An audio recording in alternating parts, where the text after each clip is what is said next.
Hello and welcome to episode 25 of the Catherine Crochets podcast.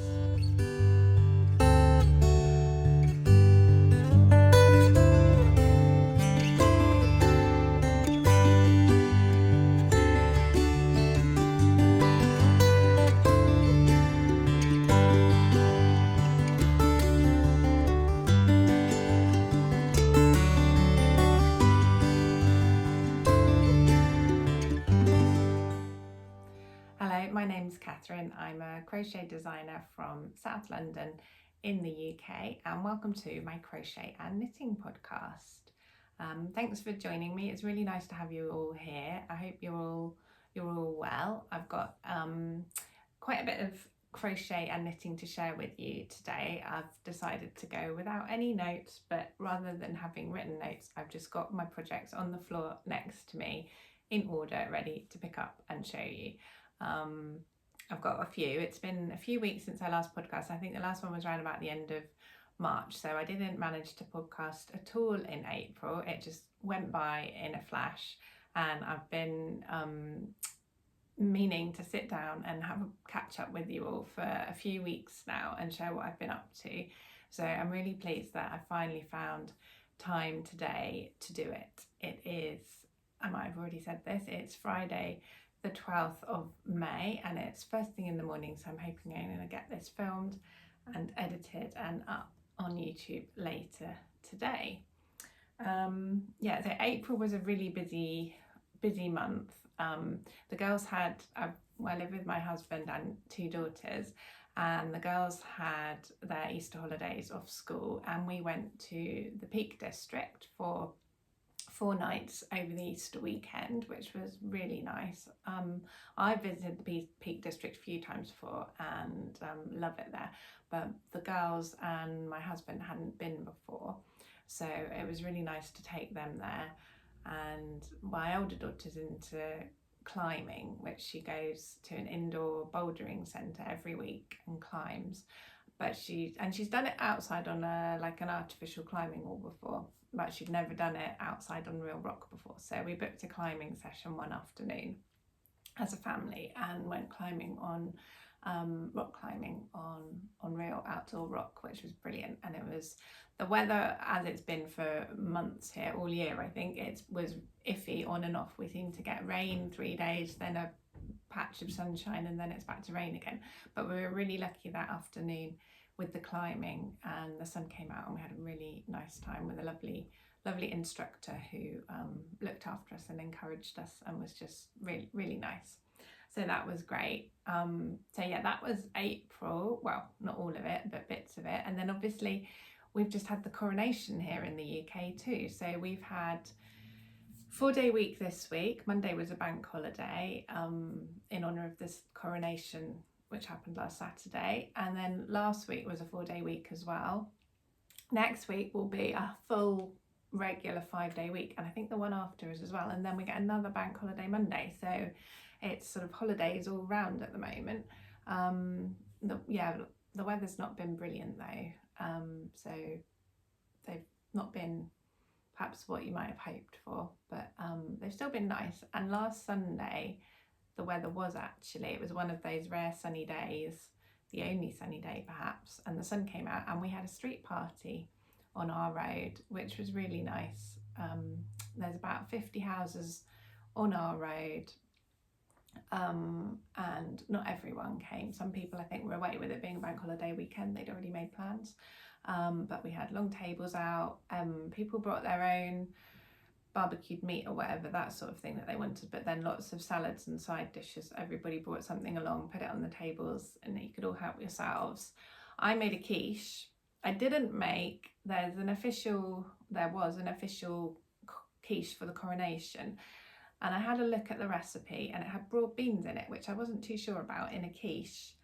Has anyone ever tried broad beans in a quiche or the official recipe? I wasn't 100%, so I decided to go with a quiche Lorraine, which I made, and I think this is only the second time I've ever made a quiche, to be honest. But it looked quite good, so I took it out, and we nearly didn't get any. It had nearly all gone by the time we went to get some, and we actually ended up, I think, getting the last 4 slices. So that was quite fortunate that we got there just in time to try it, because the girls and my husband and said it was really good and they'd like me to make that again. So but it was a really nice day, really sunny, lovely, just sitting out in the middle of the road, which obviously had been closed to traffic, and catching up with our neighbours and meeting some new ones as well that we didn't know before. So that was a really nice day. That was last Sunday. Yeah, so those are the highlights of the last month. So it's probably time now to dive into some of the crochet and knitting. So I'll start off with the projects I've finished, and the first one I'm going to share with you is my no frills sweater, which I'm actually wearing, and I'm going to share it with you first because 2 reasons. One, it's quite warm, and secondly, it's not really the best time of year to finish a sweater, is it? Right at the start of summer, but it'll be all ready for autumn. But anyway, I'm going to take it off after I've talked about it, because it's warm. And the other reason is I washed it and blocked it yesterday, and actually the cuffs are still a tiny bit damp, and I'm sort of feeling damper and damper the more I sit here in it. So yeah, I'm going to take it off shortly, but it is finished. The ends are woven in, and can't remember where it was at the end of March. I don't think I'd started the sleeves, had I? So yeah, I did lots of knitting on the way up to the Peak District and on the way back. We got stuck in really bad traffic on the way up, so there was plenty of time for knitting. What should have been about a 3.5 hour drive ended up taking us the best part of the day, although we did stop a couple of times. But yeah, I've done the sleeves, obviously finished. I got onto the ribbing on the second cuff, and you have to switch down to smaller needles, and as I was changing them, I've got the Knit Pro Symphony interchangeable needles. As I was taking one out, it was either as I was taking it out, or I got these like rubbery ball things you can stick on the end of them to stop all your knitting falling off. I might have been putting one of those on or trying to put it off. Anyway, one of the needles snapped, which was such a shame because I was all ready to just finish off the final cuff, the final ribbing, and yeah, it snapped. So I ordered a new one. I found some on Amazon, which was good, but normally you can get things straight away, can't you, on Amazon? But weirdly it took a few days, wasn't available to come for a few days, so I had to wait. I was all ready to get it finished off there and then, and I had to wait 4 or 5 days before I got the needle to finish it off. But yeah, it is finished off now, and like I say, I washed it yesterday, blocked it, it is still drying, and it's all done, and I'm really pleased with it. This is my second knitted sweater.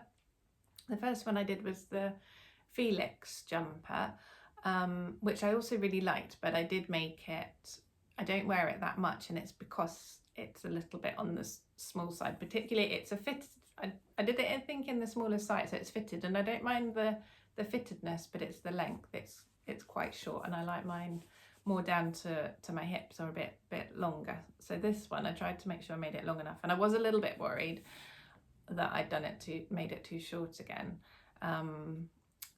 although I did add extra 3 centimeters onto the body compared to what they recommended in the pattern, which did look very short to me. And then I was a bit worried even then once I'd done that it still wasn't quite long enough. But now I've washed it and blocked it. I'll stand up and show you, you can't really see the whole thing. I'm very happy with the length. What I'm going to do is just pause it and move the camera back a bit so you can get, there you go, oh, you can see the whole thing on me now. So it's quite loose, and I definitely wouldn't want it any shorter. I think, to be honest, it could even be a bit longer, but I'm very happy with it. I think it's going to be really nice and cozy in the winter when it might go away once it's fully dry for a few months, and then come back out again later when it gets colder again, because it's going to be warm. So I'll tell you a bit more, I'll sit down again and tell you a bit more about it. Yeah, so I'll pop a link to the pattern underneath, but this is the No Frills Sweater by PetiteKnit, and I made it with Drops Lima, which is a DK weight yarn. The pattern says to use a mohair and fingering weight, I think, 2 yarns held together, but I've never done that before, and being quite new to knitting, I thought I'd just go for a single strand, and there were lots of people on Ravelry who'd done the same thing and just used a DK weight yarn, so I thought I'd go for that, and I'm really pleased I did. I really like it. Drops Lima, I think is, I haven't got it here, but I think it's definitely got alpaca in it. I think it's alpaca and wool, so I know alpaca does stretch a bit, and I think I did when I washed it and blocked it. I think I have got a little bit extra length, so that was good. Yeah, I was pleased about that. It's really soft. I love the colour. It's a sort of like dusky bricky colour, isn't it? Slightly softer than a bright brick. And yeah, really happy with the colour, how it's turned out. I have got the best part of 5 balls of this yarn left. I'm not quite sure what happened when I was working out how much I'd need. I think I based it on the yardage suggested in the pattern. I think I must have done somehow anyway, but something went awry somewhere, and I've got, yeah, best part of 5 balls left, so I'm gonna have a think about how to use those in another project. I don't think I want a whole other jumper in exactly the same colour. Maybe I could knit a hat for the winter. That still won't use 5 balls, will it? But so I'll have to think of some ways to use it up, I think. So yeah, if you've got any ideas of what would be good to use some DK Drops Lima in, any suggestions of a pattern, don't mind buying another ball or 2 of a different colour. I'm tempted to try perhaps some colour work or something, though that would take me years to finish, but maybe a small colour work project. So if anyone's got any suggestions, just do let me know.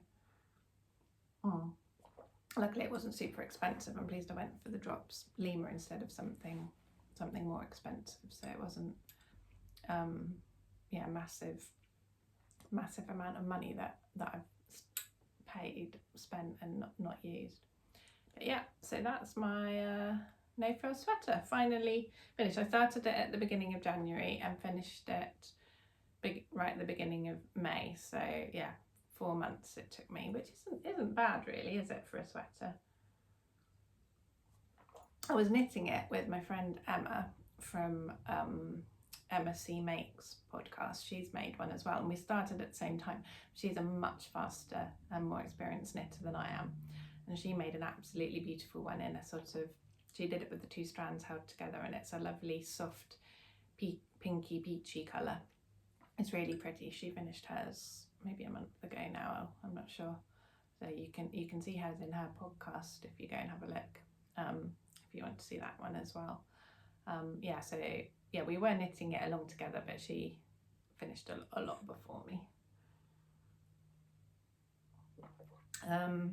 Yeah, January probably wasn't necessarily the best time of year to start knitting a sweater for me, knowing how long it would take, because I finished it now and I might not get much wear of it for the next few months.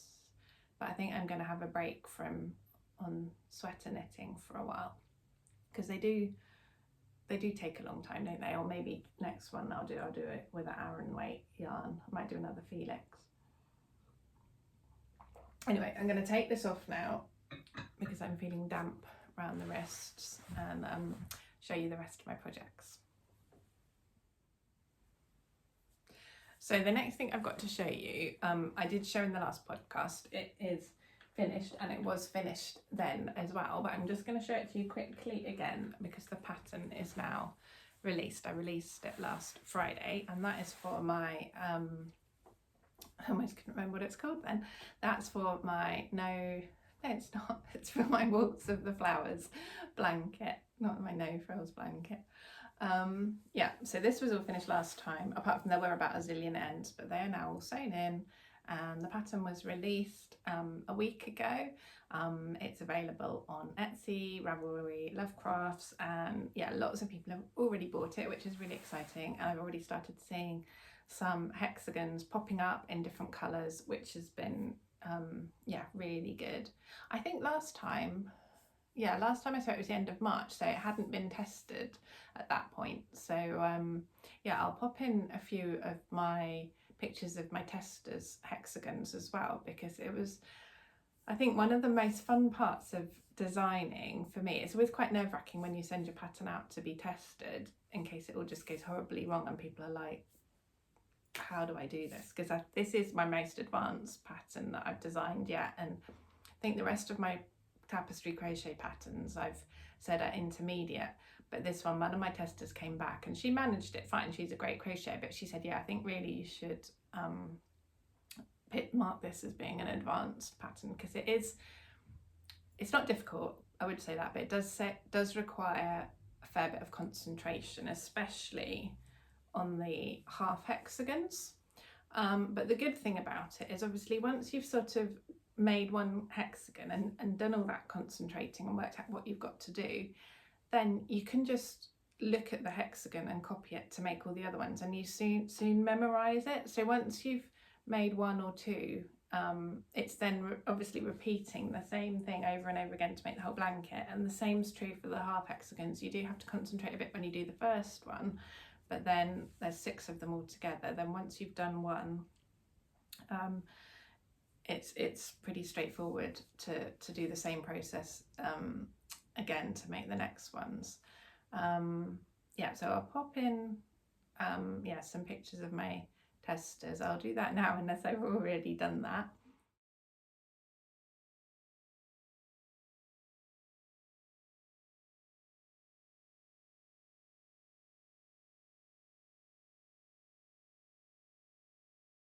Yeah, so it's really nice, yeah, seeing it worked up in different colours, because I knew when I started I wanted to use blues, which is a bit unusual for flowers. Obviously there aren't that many blue flowers, but there are some, and I think it comes out in the photos and on the videos quite, the flowers very dark, and in real life the blue is much more brighter. If I hold it a bit closer, I wonder if you get more of a sense of how it looks in real life.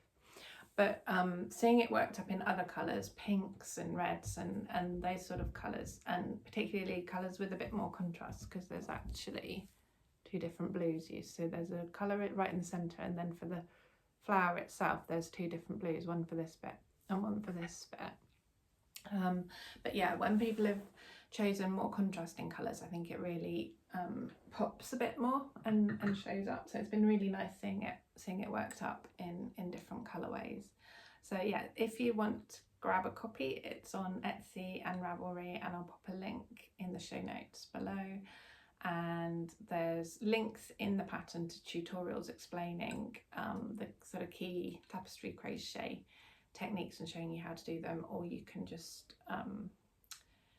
go straight to the tutorials section.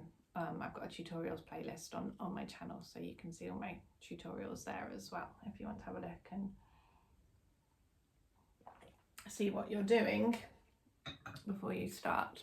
But yeah, so that's the Waltz of the Flowers blanket, completely finished and published and out now for people to buy and make. So my next thing I'm going to talk to you about is another finished crochet item, and this I started and finished since the last podcast, and that is a new bag, and it's called the Starlight Bag. And I'll hold it up so you can see, because one thing I quite like about this, which was important to me, was getting the straps the right length so that it hung just the right height, not too low because then it gets in the way, but just tucked under my arm. So I really tried it out as I was making it, so I'm really happy with the length there. So this is I made this using my own, the Star Square pattern is my own pattern, which is called the Starlight Square, and it's a free pattern, but I give it out to everybody who signs up to my email list. When people sign up, they get 2 free patterns, and one of them is the Starlight Square, and it's not available anywhere else, so neither of them are. So they're like a thank you for signing up to my email list. So the original Starlight Square was done with a different colour for each of these rounds. So it was on a bright blue background, and then it had like a rainbow star going out. So you had 1, 2, 3, 4 colours, and then a 5th background colour.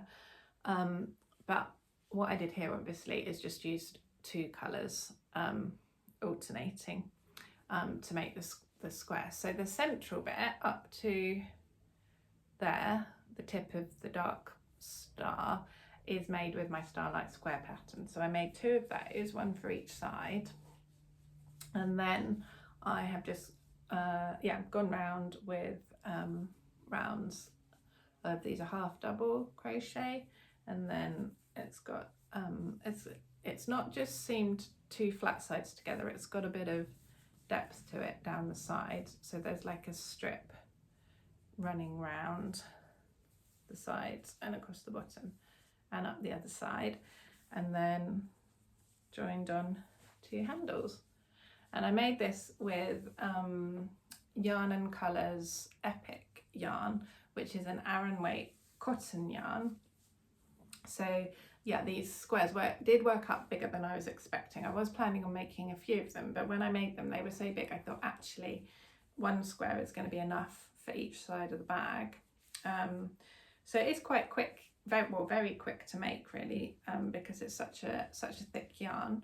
And cotton is obviously really good for bags because it doesn't stretch. So yeah, looking forward to using that for summer days out.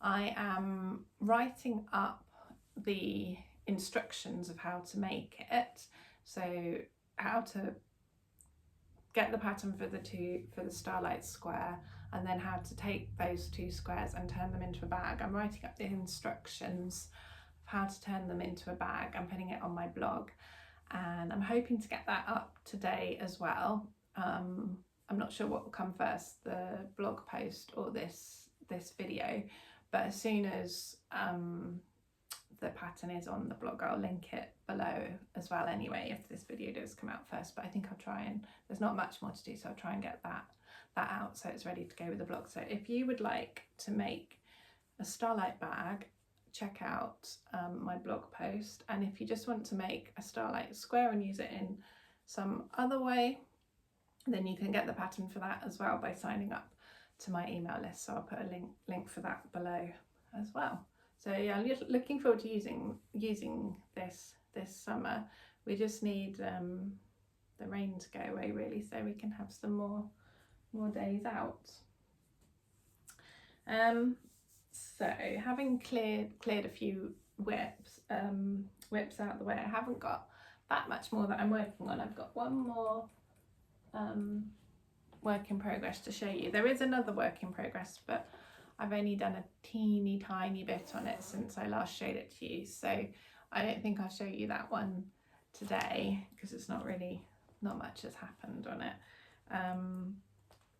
So I'll just show you this one, which has made some progress. It's socks actually, knitted socks, so I was going to put this one on a sock blocker. Hang on.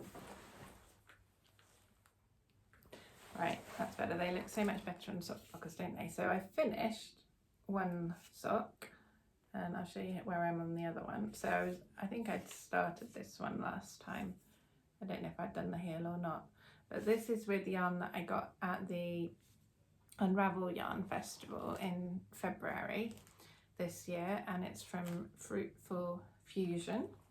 So I had a big skein of this dark one, which is called Obsidian. That's the dark one I'm using, and then this lighter one was in a set of 3 minis. I don't know what that one was called. I don't think it was labelled. It's a vanilla sock, but I was using a sock pattern that I'd used before and just ignoring the pattern. There's so a few mistakes. They're pretty minor, to be honest, and I can't really see them now. I'm not sure if I did this bit right on the side of the toe. I'll check that. But yeah, when I was doing the decreases here, it's either on this side or that side, I can't remember.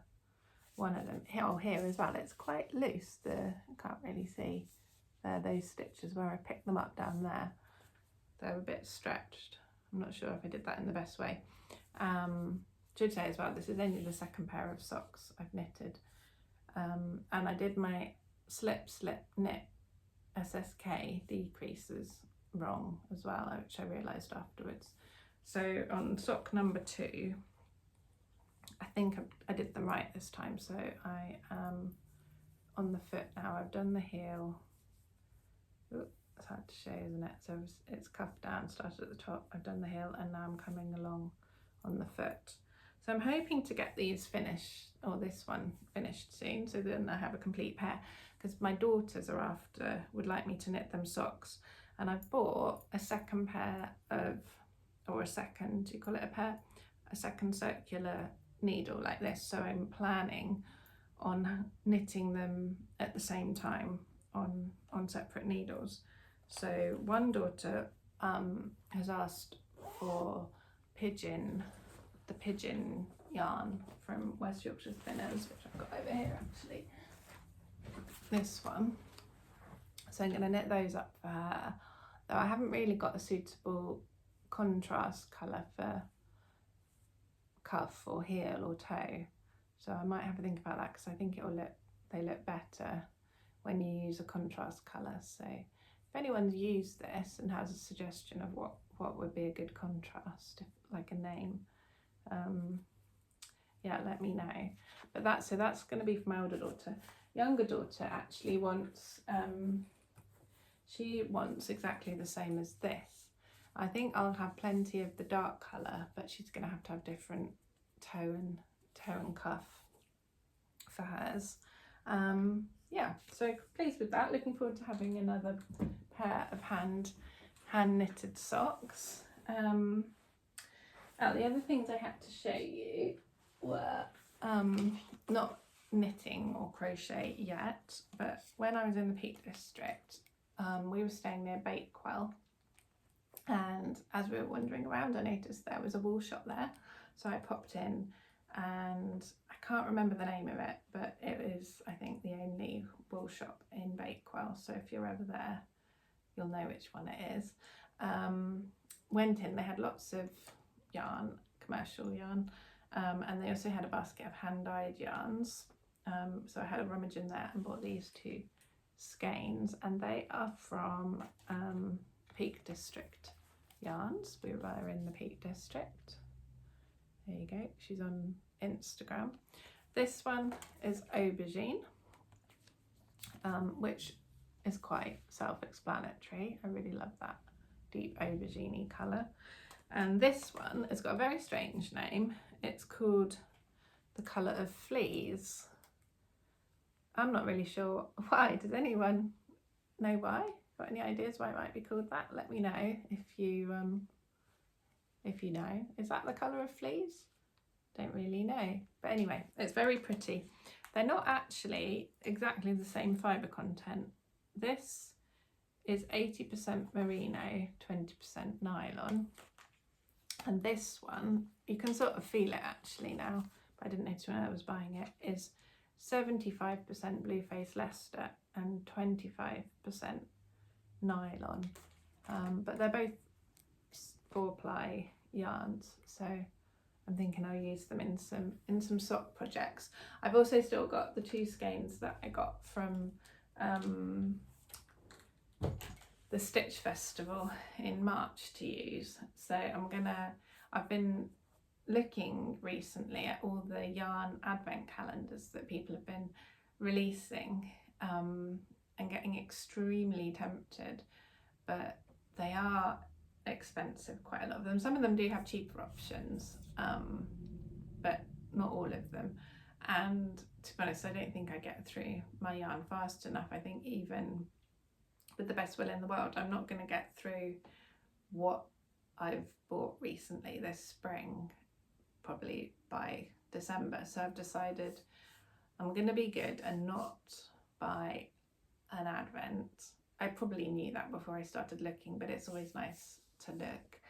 And instead, when I've used up what I've got, I'm going have a look and buy either like a mini skein set or like a one-off yarn. You can buy just a month's yarn club subscription if there's a month they particularly like, or a sock set or something like that. But I like the idea of getting a combination of yarns together and using that to make some socks with. But I'm not gonna buy I'm not gonna buy any more hand-dyed yarn until I've used up most of what I've got, because I have got a few skeins now. And the other thing I had to show you, the last thing, is a new book, which is the Sock Knitting Bible from Lynn Rowe. And this was a birthday present. I had already had my birthday when it was the last podcast, but only just. And I hadn't received this yet, but I have got it now. And this was also partly, I think, why my daughters have been asking me to knit them socks as well next, because they've been looking through all the wonderful pictures in here and telling me which ones they want. And I've sort of been explaining, because they pick it based on the colours in the picture, and I've sort of been explaining that it's not the colours they need to pick, it's the pattern, and then I can make the pattern in whichever colours they want.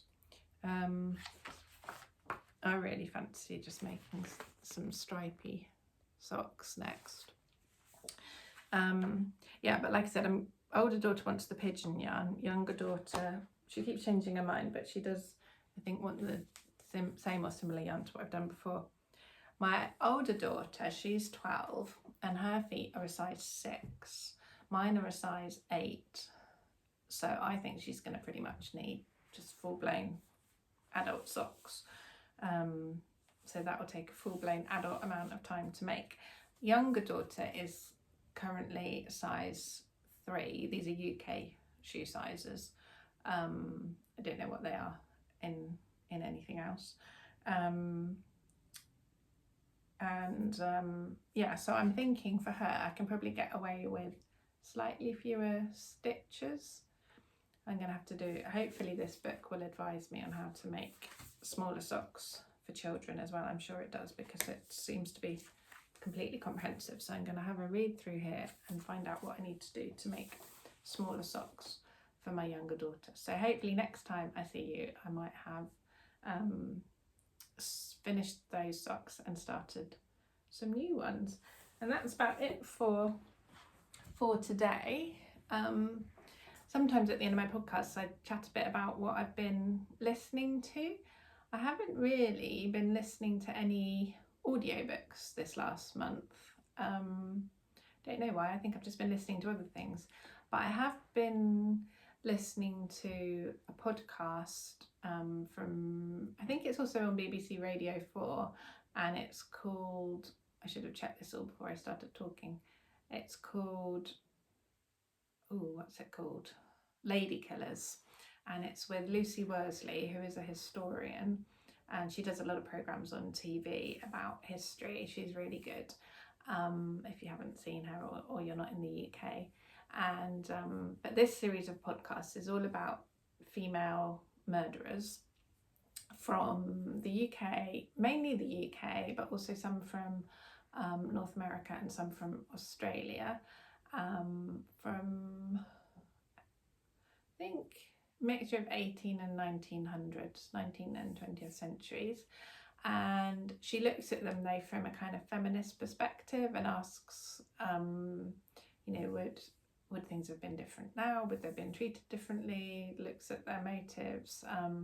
So it's really interesting, and they're really well made, and she gets in experts and all sorts. And some of the murders you can have some sympathy for, some you think, well, they might not have actually done it at all, and some result in the death penalty, that people being hung when the UK had the death penalty.